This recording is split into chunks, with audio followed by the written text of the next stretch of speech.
Good evening বন্ধুরা, সবাই কেমন আছো? আমি মহুয়া আরও একটা ছোট্ট ব্লগ নিয়ে চলে এসেছি। আজ আমি যাচ্ছি বাণীপুরে আমার বান্ধবী সংহিতার বাড়িতে। ওর ছেলের 5 বছরের জন্মদিন। চলো তাহলে যাওয়া যাক। আমার ছেলে মেয়ে আজকে ওর বাড়িতে প্রথম যাবে। ও আমার স্কুল লাইফের বন্ধু, ভীষণ ভালো বন্ধু। চলো তাহলে আমার সাথে ওর বাড়িতে। এই যে হাবড়ায় নেমে কত ঠাকুর দেখলাম, কিন্তু ছবি তুলে উঠতে পারিনি। এখন গণেশ পুজো আমাদের এদিকে চলে এসেছে। আগে জানতাম মুম্বাইয়ে বড় গণেশ পুজো হয়, কিন্তু আমরা তো 12 মাসে 13 পার্বণ পালন করি, তাই গণেশ পুজোকেও আপন করে নিয়েছি। ওর বাড়ির সামনেও খুব সুন্দর একটা ঠাকুর দেখতে পেলাম, তাই প্যান্ডেলটা সামনে দিয়ে গিয়ে দর্শন করে নিলাম। খুব সুন্দর হয়েছে প্যান্ডেলটা। লোকজন নেই আজকে, শুধু এই যে বাচ্চাটা ঢাক বাজাচ্ছে। তারপর চলে এলাম ওর বাড়িতে, খুব সুন্দর করে সাজিয়েছে।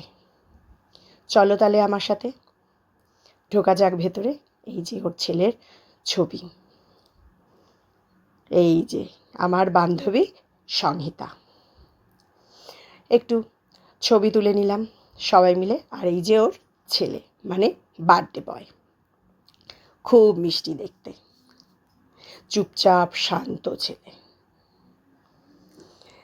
ফটো সেশন করার পরে এই যে আমরাও দাঁড়িয়ে পড়লাম ছেলে মেয়ের সাথে আর পুচকুটার সাথে। তারপর খাওয়া দাওয়ার পর্ব ছেলে মেয়ে শুরু করে দিল, এটা সেটা ওটা যা হয় আর কি বাচ্চাদের। তারপর সবার সাথে দেখা হলো, অনেকের সাথেই দেখা হলো, ওর মা, কাকিমা, মাসি, সবার সাথেই দেখা হলো। অনেক দিন পর, অনেক দিন মানে কি বহু বছর পর। আমার ছেলেকে ছবি তুলতে বললে বলবে আমি তুলব না, জোর করে একটা দুটো যদি তোলানো যায় তুলে দেবে ছবি, কিন্তু নিজে তুলবে না। কিন্তু মেয়ে আমার মতনই ছবি তুলতে ভালোবাসে, তাই ওর কোনো অসুবিধা নেই। সবার সাথে ছবি টবি তুলে তারপর খেতে বসে পড়লাম। এটা হচ্ছে সংহিতার বোন, মা আর সংহিতার বড় ছেলে, আর ইনি হচ্ছে শুভ্রদা, সংহিতার হাজবেন্ড। খাওয়ার টেবিলে বসে পড়লাম, নয়তো ট্রেন পাবো না। ওখানে বসেও আমার মেয়ে এই যে ছবি তুলতে মগ্ন। ছেলেকে আর আমাকেও ছাড়লো না, ছবিতে নিয়ে নিল সঙ্গে করে। তারপর খাওয়া দাওয়া করে আমরা স্টেশনে চলে এলাম। ট্রেনের অপেক্ষায় কিছুক্ষণ বসলাম, ট্রেন চলে এলো।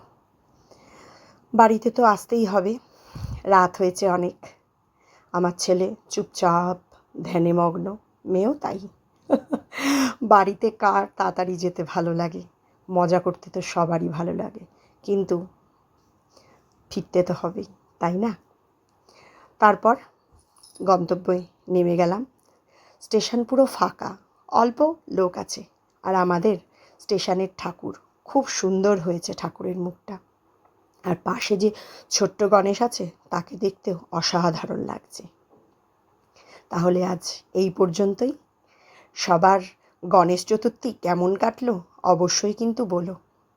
আমার তো গণেশ চতুর্থী আর সংহিতার ছেলের জন্মদিনটা ভীষণ ভালো কাটলো। তাহলে আজ এই পর্যন্তই। সবাই ভালো থাকবেন, সাবধানে থাকবেন, সুস্থ থাকবেন। Tata, good night.